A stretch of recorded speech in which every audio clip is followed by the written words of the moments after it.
Hi there, it's Andy from Precision Hydration. I've got 5 of the most common race day hydration mistakes that I and many other athletes have made so that you don't have to.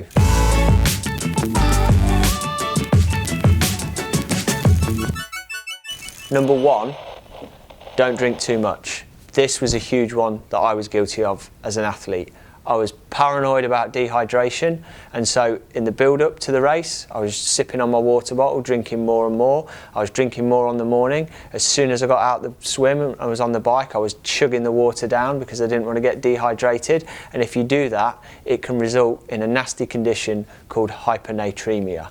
Now, hypernatremia at the extreme is a killer, but even for many athletes, if it doesn't kill them, it's a race ruiner. It dilutes your blood sodium levels, it makes you feel totally lousy, and once it strikes, it's a long recovery process. You're not coming back from it in short order. So the first thing is just remember that whilst dehydration can be an issue, overhydration is a thing, so don't drink too much.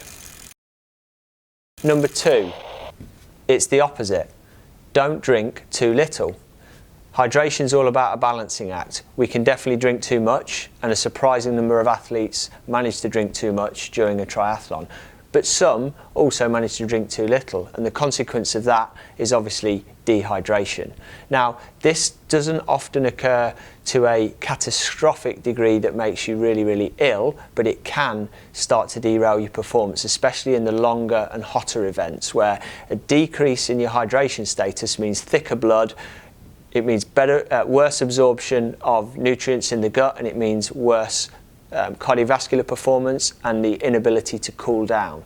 So how do we avoid not drinking enough? Well, the first thing is make sure you've got enough fluids available. The worst thing in the world to happen is to be caught out on the bike or on the run in the race without enough fluid available to drink when you're thirsty. Because if you're thirsty, you definitely are getting to the point where dehydration is kicking in, and you don't want that. You don't want to be feeling like you would take a drink if it was there. So manage your fluids and make sure you've got access to them where you need them.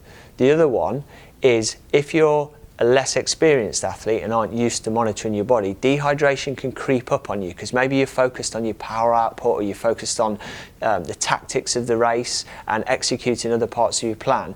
If you then forget to drink, if you've not got a bit of a plan to follow, especially early on, you can get quite dehydrated before you realise it. So follow your plan early on when it comes to hydration, not overdoing it, but also not underdoing it, and try to make sure that you get enough fluid in. It is a balancing act, so like I said in the first point, you can drink too much, but also remember you can drink too little, so don't underdo it, and definitely don't restrict and deliberately restrict the fluids that you take in.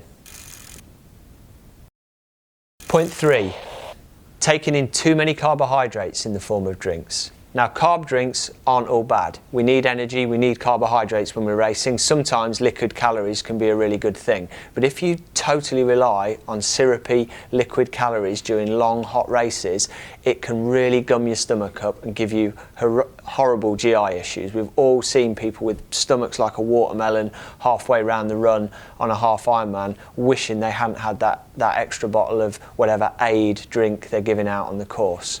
So just remember that if you're going to get some of your calories from your drinks, make sure those drinks aren't too thick and syrupy and you're not exclusively drinking them. Either, if it's hot, go for hypotonic drinks, so drinks that are lower in calories and higher in electrolytes, or make sure that you're interspersing water in with some of your bottles of energy drink as well, because that will help keep your system flushed out. The 4th mistake, neglecting electrolytes. When we talk about electrolytes and rehydration for athletes, the one we really want to focus on is sodium. Sodium is the main electrolyte you lose in your sweat. Everyone loses different amounts, but during a triathlon, especially in the heat, most of us are going to lose a pretty significant amount. If you're doing a long hot race especially, if you neglect your sodium intake, it's going to result in reduced performance and in some cases cramping. So make sure you understand roughly how much sodium you need in your drinks, and it will definitely help you to perform at your best. Tip 5. Bit more tongue-in-cheek this one, but don't have too many drinks at the post-race party. Dehydration, fitness, tiredness, lack of real drinking practice, all of those things combine to mean that you'll get drunk really easily at the post-race party. If you do, you might hit the dance floor, you might make some of those moves that you're going to regret, and these days everyone's got one of these, someone will get it on video. Once that stuff's on the internet, it's game over. So please, for everyone's sake, just don't do it.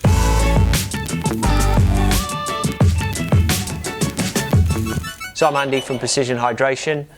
That's our 5 tips for avoiding hydration fails on race day. If you want any more information, hit us up on hello@precisionhydration.com. We'd love to hear from you.